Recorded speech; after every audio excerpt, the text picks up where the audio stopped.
Hi. Um, Samantha's here with me again, and tonight I'm going to talk about continue what happened 18,000 years ago when we had to give up our telepathy. And you can go back and find part one, in which I actually explained the fact that we were attacked by the Draco and the tall grays, and that I was helping assist training our new Air Force that combined pilots from India, Egypt, and South America. And what I didn't tell you in that video was that I was from the Pleiades. Um, I had been sent to Earth. I was young, but I was young by Pleiadian standards. I was about 120 years old. But you have to understand that you live to be 2,000 to 4,000 years old in the Pleiades. So I was considered to be very young. I was female, and I was sent to Earth. I was I was actually trained to be a level 8 in the military, Air Force, but I was certified as a level 5 because you don't get certified until you've done combat. And I'd only done combat to a level 5. And at some point in time, I will actually explain to you what the differences are in the tactics and maneuvers of each level, and just give you an idea. It can go up to level 64. Wow. And those are people that are multiple hundreds of years old who've been training for hundreds of years together. Will go up to a level 64. Uh, and that stuff is wild and crazy. um, so I was brought to Earth because rumor had it that Earth had been discovered. We I come from an Earth that was on the edge of the galaxy. And David Adair was interviewed by David Wilcock on Gaia TV. And he's probably also told this to Carrie Cassidy, whom I know has interviewed him more than once. But I remember that in the David Wilcock interview, David Adair pointed out the fact that we were on the edge of the galaxy. We had very limited interaction with ETs. We were just not really known to exist. We were basically hidden. And we were in a kind of a sparsely populated section of the edge of the galaxy. And but I did come from an Earth that had the 57 Heinz variety that David Wilcott keeps talking about. In fact, I have the patch. I have the patch with the little ET and the Heinz variety bottle shape, label shape, and everything. Um, and I know that there are many different timelines and many different Earths. But I think that everyone who is interested in what I'm talking about probably remembers what I'm talking about, or you wouldn't have an interest. There's a recognition and a need to hear what I have to say. How did we lose our telepathy? I just have this feeling I remember that that we were telepathic. So many star seeds are aware of the fact that, yeah, we were once telepathic. What happened? And then we blank. We can't remember. And some of you might have dreams where you are telepathic with an animal or a person or a group of people. I've had that happen to me. I've communicated with animals. So that That's might actually be. that's a really good place to start, actually. In fact, if you one of the things that we're going to discuss in probably not this video, but in a future video is how to start retraining yourself to be telepathic. And a really great place to start. And people who first of all, we have to get everybody to say, yes, it's possible. Because as long as you say, no, I can't, then you're stopping yourself before you even start. So first you have to accept the fact that it's possible, and then you have to accept the fact that it's possible for you to be able to do it. And then we get into the easy way of doing it, which is from the heart and through images, not words. Mhm. Words, they'll come sometimes spontaneously, but images is how you start. And mothers like will know that their kids are in trouble somewhere. That's telepathy. And but a great place to start is learning how to be telepathic with your animal, and that I can teach you how to do that. But anyway, getting on to this. Yeah. So let's Um, go back to 18,000 years ago. right. So speaking of which, Mhm. um, yeah, so in my last video, I really didn't remember things that well yet. It was just like I had just started to remember it. And um, it was a little confusing because there's the 18,000 and 15,000, and I couldn't quite understand why I kept getting those two numbers of years ago. And now I know why, because we had gotten warning that the Draco were going to attack Earth, that this Earth, my Earth, had been discovered. And we thought that we had several years before they would actually show up. And so we actually were wrong. They showed up in about 6 months, 8 months time. And so we had only managed to train our Air Force, our combined Air Force, with a level one. And a level one wasn't um, sufficient to fight the Draco. And I explained the fact that they were telepathic with each other, but the problem was that the minute they got close, physically close to a Draco, and if their ship went in to attack a Draco in a ship, then they would literally lose their own telepathy because negative ETs have very, very loud, it's just deafening telepathy. And it's like a tractor beam. And they can override our telepathy when they're up close. But it's only a short distance. They cannot be telepathic long distance. And it's whereas a human has telepathy that can travel everywhere, our telepathy as humans can go back in time, forward in time, can hop, skip, and jump over different timelines. It can go to even different universes if you focus. All we have to do is focus and we can go there. And it's similar, I would explain it like the difference in the distance in music. Because when you have a loud cacophonous sound in music, it only travels a short distance. But when you have a pure tone of music, it travels a very far distance. And in fact, when you hear a pure tone of music, it'll just go through your whole body like it resonates in your bones. It's like truth. Truth travels long distance. Lies travel a very short distance. They're like cacophony. Yes. And and so our uh, telepathic ability is in our DNA. And as such, this is why our DNA is so valued all over the galaxy and in other universes. That's why they keep taking our DNA and selling it. But they don't have the original DNA. And this is what happened between 18,000 and 15,000 years ago.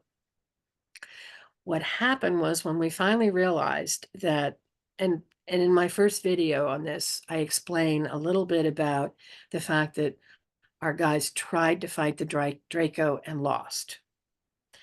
And I mentioned that we had an elven race and they left. What I didn't tell you was happened between 18,000 and 15,000 years ago. What happened was that we had to preserve our DNA. Each of us had 12 strands of DNA, and a lot of it was connected to our psychic ability. Literally, um, our DNA held in it our psychic ability, genetic material. And by the time around 5,000 years ago, or yeah, about 5,000 years ago, we were down to, we still had about 6 strands, but then we had 2 strands disappear just from so many hundreds of years of not using our telepathy, which was the last to go, that it atrophied. And now, then we had 2 strands taken from us by bad ETs. And that I am not an expert on because I wasn't around 5,000 years ago.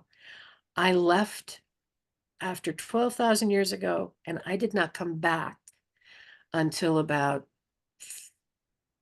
3,500 years ago.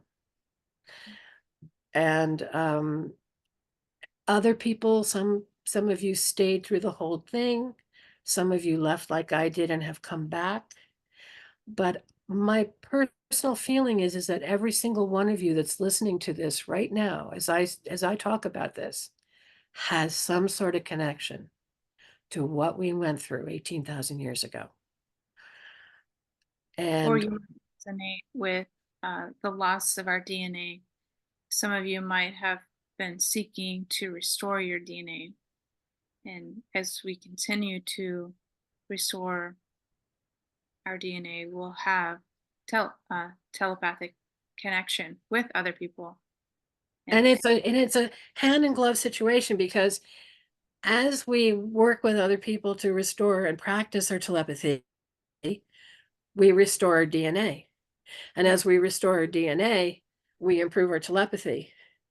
And part of that, and one of the things, the reason why I started a school to train telepathy, which I haven't really fully activated yet, I just put all of the pieces in place because COVID happened. And in order to really connect with someone telepathically, you need to be between 3 and 6 feet from them.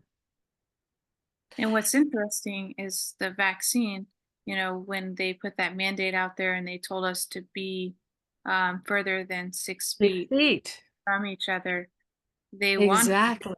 take, They didn't want us to communicate correct. because we've been going through ascension. The sun's been getting whiter and whiter, which actually isn't white. It's actually all the colors combined to create white, like mother of pearl white.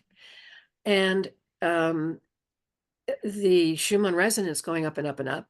And so we've actually had these physical changes another video I have to make is all the physical changes in our brain and our body and our geography and different timelines and how things have changed, how people who were dead in my timeline are alive. And I probably shouldn't mention them because I don't want them to be dead again, but I can do the ones that have since died.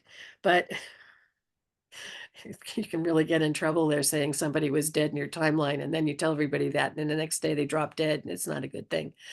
Um, but yeah, there are a lot of people alive right now that were dead in my timeline. Anyway, um, and that's in the Bible that in the end times the dead will rise. Mhm. And it's like I'm looking at them and going, my goodness, they really are rising. Mhm. Anyway, um, and yeah, I'm blessed or cursed with the fact that I have every time we go through a timeline change, I notice the changes, and it can really be upsetting sometimes and thought provoking. Anyway, getting back on Should we go track. back to the Tolkien War and the elves?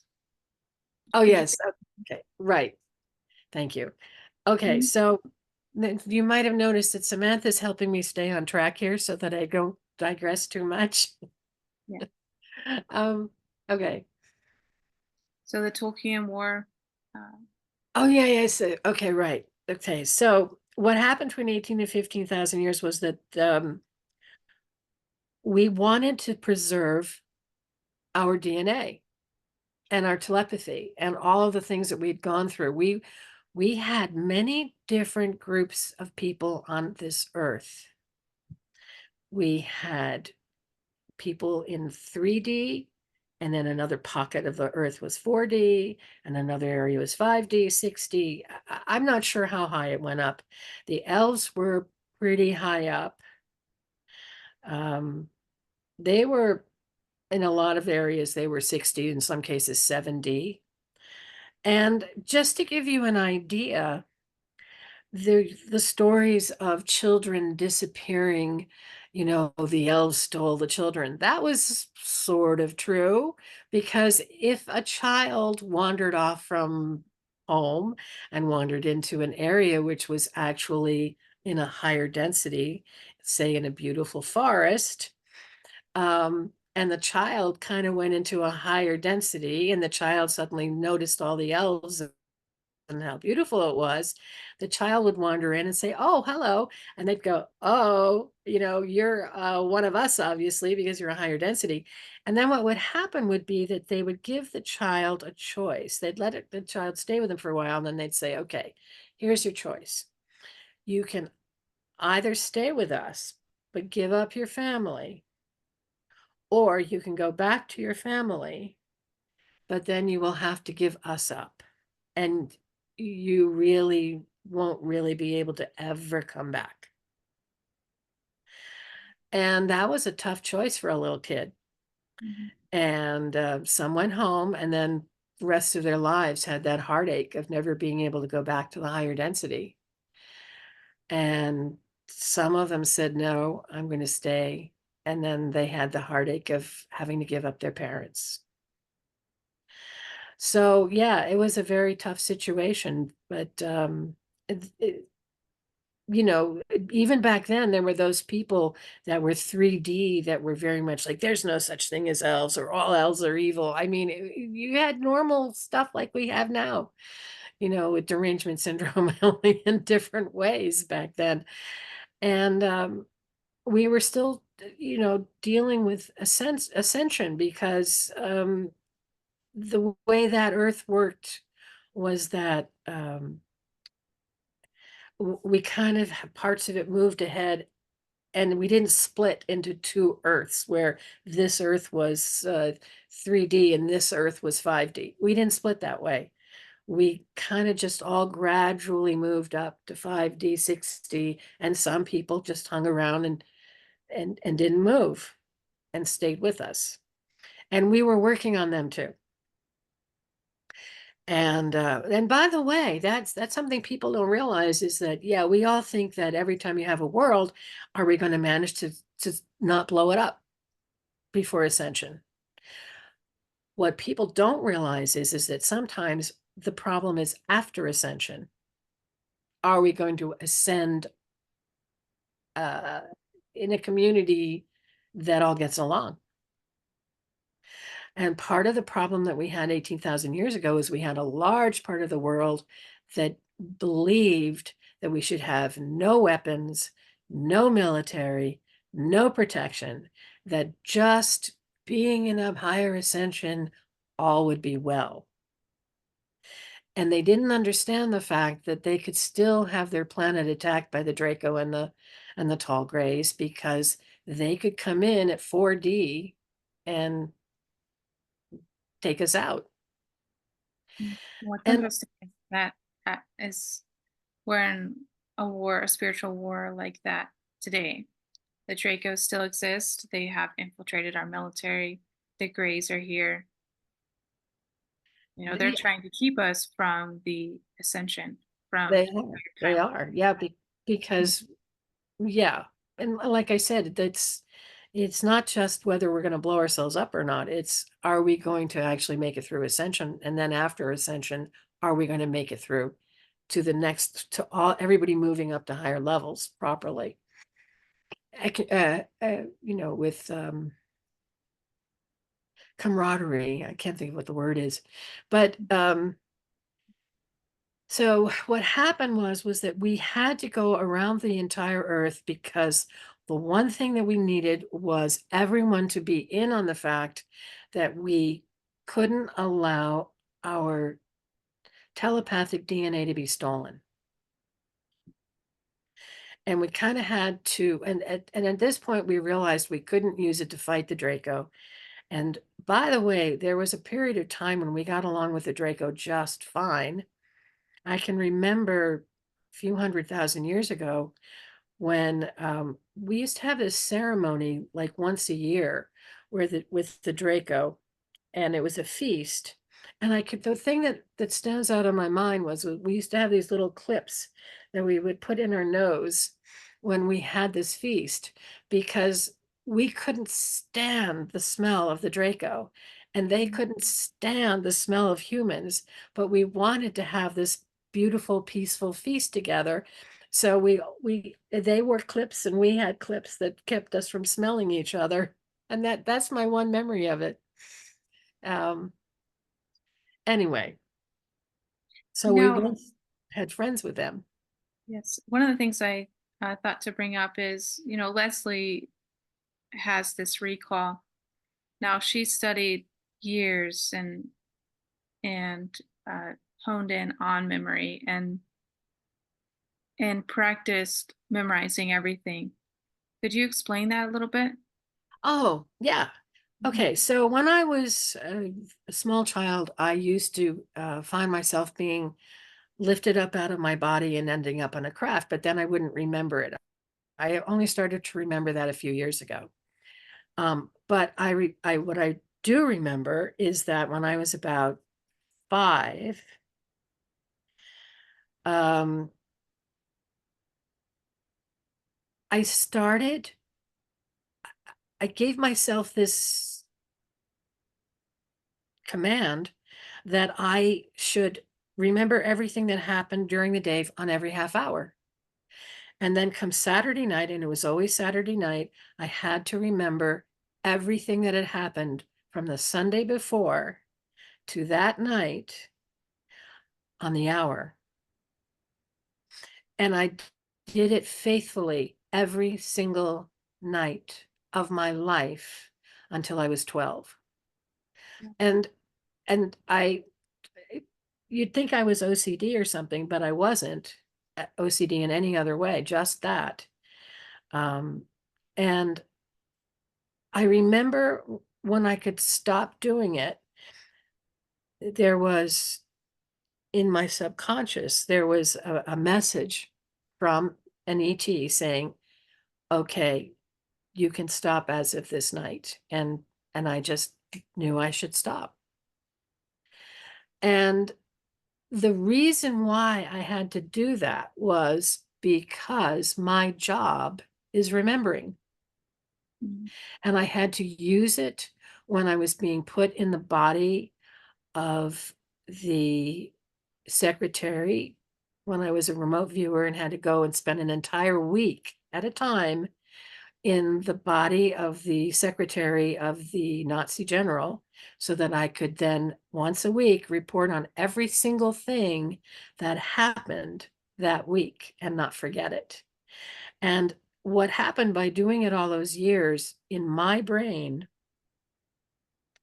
it translated into my higher self. And it translated so that also um, somehow or other, I didn't lose who I am. I also used it when I looked in the looking glass, because I was able to go from timeline to timeline to timeline and remember any marker I saw and saw how it would change in timelines.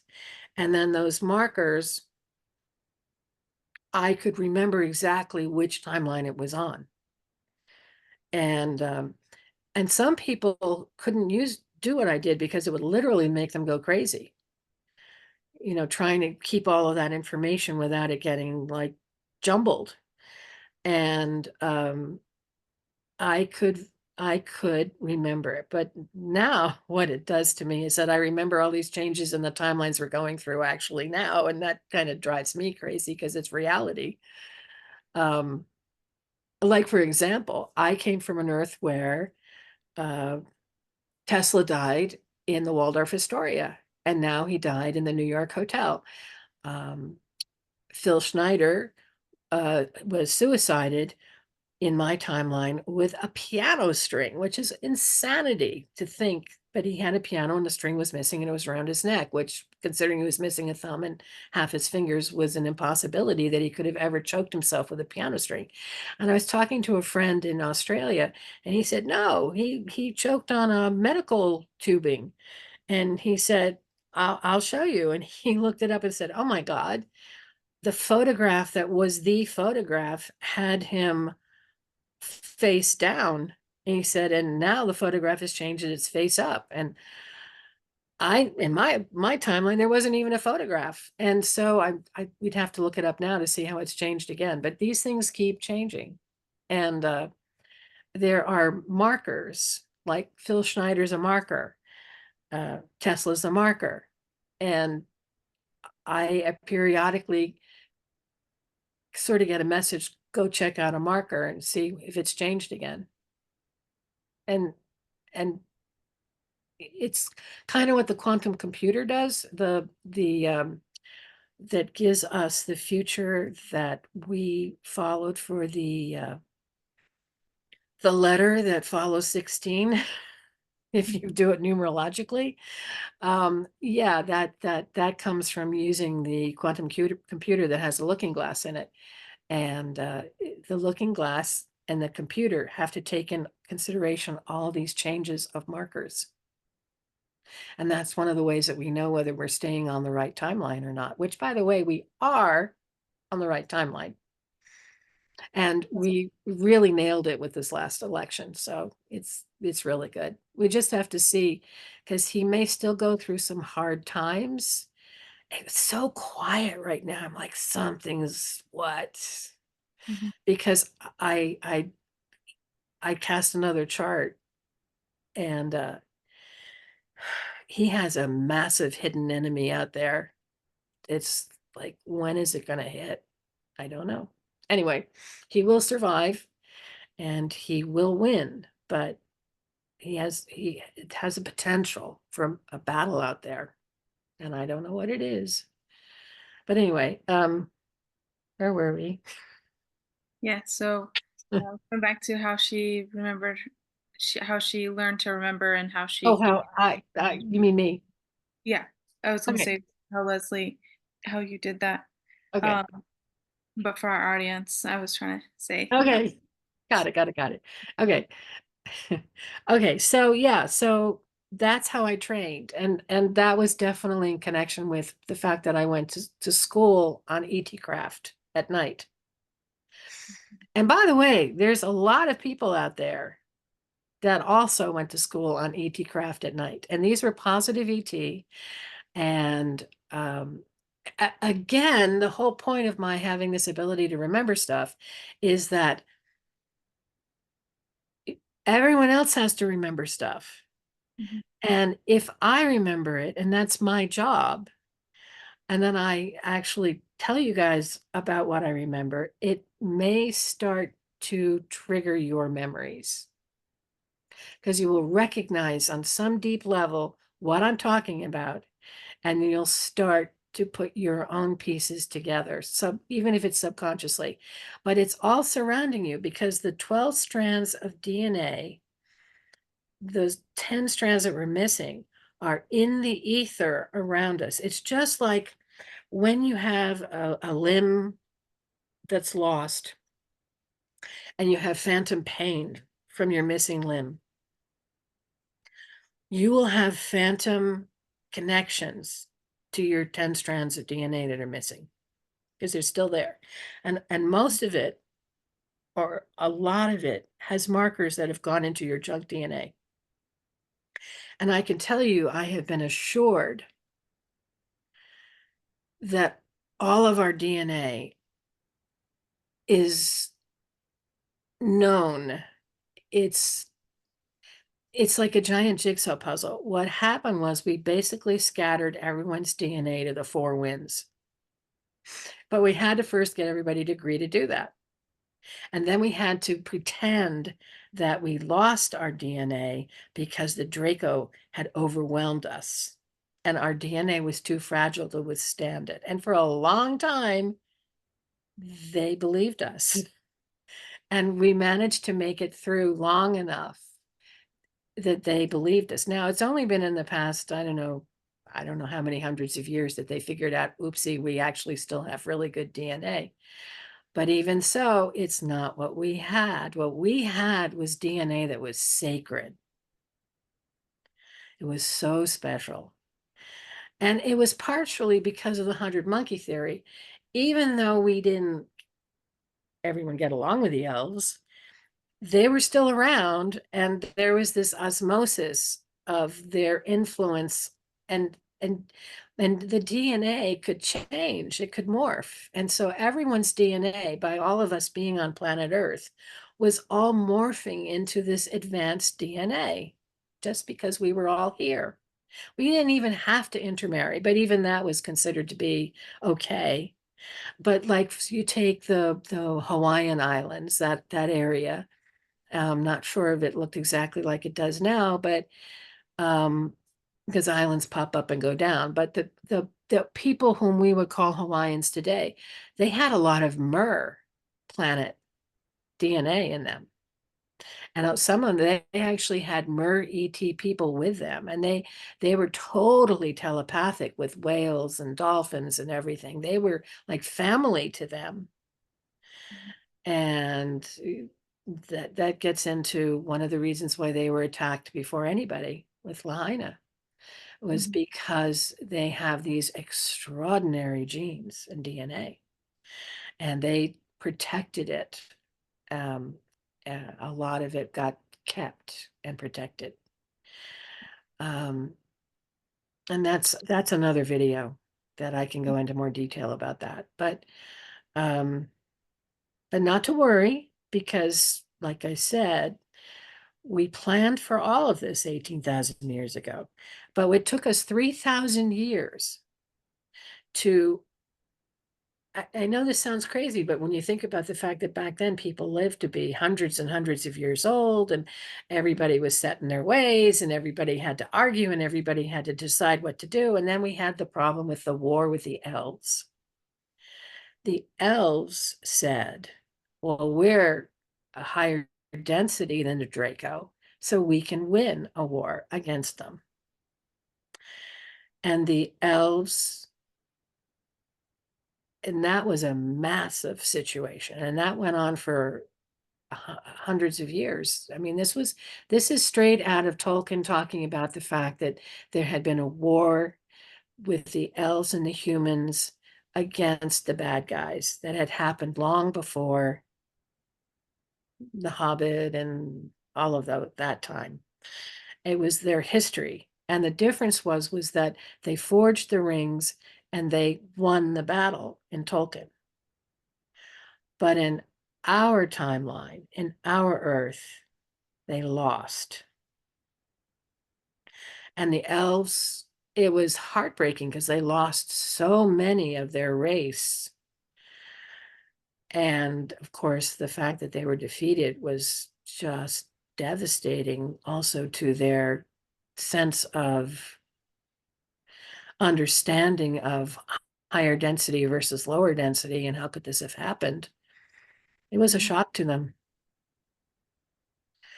And They thought because they were of higher density that they would win. yeah,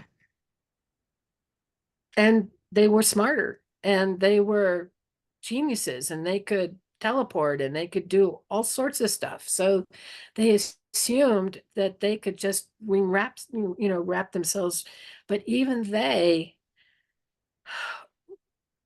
could end up being compromised because there were because the tall grays um, were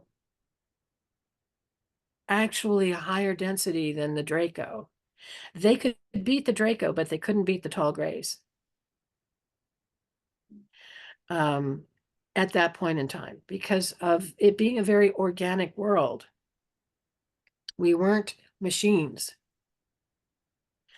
And um,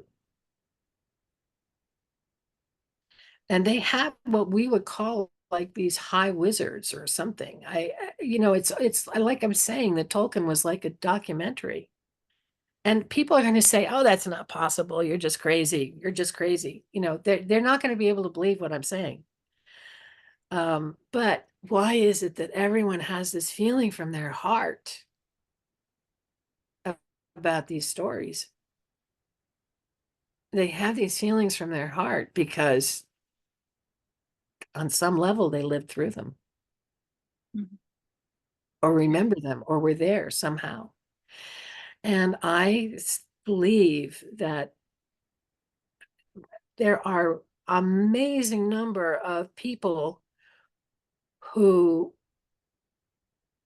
are here now on mission that they vowed to join way back when. That part of the way that we convinced, and I was part of the team to convince people because I was a witness to what happened to the Air Force. And I was a telepath. And so I went around with the team that went around trying to convince every different groups of people. Not, I didn't go to the whole world, but I went to a lot of the world to talk. I went to the islands because I had also um, had uh, had many lives on mer planets, so I could telepath with mer people, and I was actually Lyran, but I spent a lot of time on the Pleiades. That's where I like to go to school. And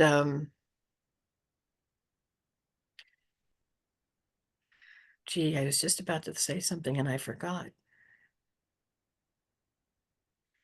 You were talking Talk to about, me. yeah, remembering. Yeah, remembering. Um, yeah, I just forgot something. Yeah, and how, you know, I'm getting as, old. as those that are viewing this, the channel, you you acknowledge or feel resonate, that on this deeper level, we were here, we have done this, and Oh, okay, right. So yeah, I wanted to talk about the fact that as part of our mission, and this is really important also, and we need to keep, how are we doing for time? Because we didn't want to make this too long. We were going to do another yeah, part. we'll probably in this shortly after if you needed, you know. Okay, we'll end this and then start at section 3. Okay, this is very important that people don't realize, and this is programming we have to actually overcome. We have been taught that karma is something scary. Now, when you have a mission that you set up for in the future, like we did, and that was how we got a lot of people to agree to giving up their telepathy, was that we said, look, you're going to reincarnate. We have to give it up, but we'll get it back again. And would be the now when we have this 25,000 year thing. This is when we will go through ascension again and we will get all of us get our telepathy back. And what we did to preserve it was spread it all over the world in bits and pieces, and it will all come back together again. And that's one of the reasons why we see a lot of people intermarrying between different groups. Like you'll see um, people from the Mideast marrying people from the West, or people from South America marrying people from North America, where it is a natural way of starting to put back our DNA. Mhm. And And the other thing that I never finished was the fact that when we're 6 feet apart from each other, um, what happens between the 3 feet and the 6 feet is that when we meet people, our chakras talk to each other. We actually communicate non-verbally through our chakras, who have like this neurons of their own. And but normally, because we've been trained, we put a wall up in front of our chakras when we meet someone for the first time until we, do I know who you are? Can I trust you? And then all of a sudden we open it up a little bit. One of the great things that is a funny side effect to to the bad guys is that because we were all forced to meet each other on Zoom or Skype, we have broken down. We don't have the walls that we would have on personal physical contact. So actually, if we now meet people whom we have spoken to on Zoom first and then meet them, we have already lost the walls that we would normally have surrounding us. So we will be like, our chakras are going to go blah, blah, blah, blah, blah, and just talk to each other like crazy the minute we actually meet people that we've actually seen or talked to first on Zoom, because that has gotten rid of the walls. And that's what we're going to have to start doing, is people are going to have to start actually realizing that their chakras have to talk to each other, because that is another way in which we're going to rebuild our missing DNA. And in other words, very often um, we fall in love with someone and then it's because they have something we're missing. Mhm. And we think of it as personality, but it's actually probably DNA that's in the ether surrounding them and surrounding us. And we need that. And then once we have that, it's like, okay, this relationship is no longer necessary. And I know it's really sad because we've lost that wonderful connectivity of mom and dad and home life and family. And yeah, we all want to get back to that. It's a wonderful thing. And we can get back to it. But what we've been going through is struggling to get our DNA back together again, because it's just like we're hungry for it. And that's why I think a lot of people have been having relationships and then splitting up and then having another one and splitting up. It's because they're hungry to get their DNA back. Mhm. I was also And gonna say, oh, go ahead. for years, decades, people were told you had to marry white with white, black with black, Asian with Asian. That was limiting our Oh, ability. yeah. To get our DNA back together again. But that's what the enemy wanted. Right. Mhm. Segregation Yes. actually harmed us. And that's another reason why we've been having these short-lived romantic relationships, because okay, you have what I need, I have what you need. We have this incredible bonding, and then we're fulfilled. And oh, is that all there is? Okay. You know what? I love you, but I need to go. Well, I need to go find more DNA I'm missing. It sounds really almost callous, but it's we're all one. We're all connected, and we're all trying to help each other. And we're all trying to ascend, and we're all trying to gather the information that we need. So people who have fallen in love and then gotten divorced and just can't figure out what happened, it's all okay. We're all going to go back to having lives where it's all happy, and we can find our soulmate and we can stay with one person. That can happen again in the future, and not to feel guilty about it. You're just needing to get to where you're supposed to be to fulfill your mission. And we're all helping each other do that right now. Um, Yes, we are. So I think we'll leave that at part one. It's part two, I okay. believe. Yeah. Okay. Sounds good. All right. We Thank shall you, end everyone, this for being here. here. Yeah. Thank you.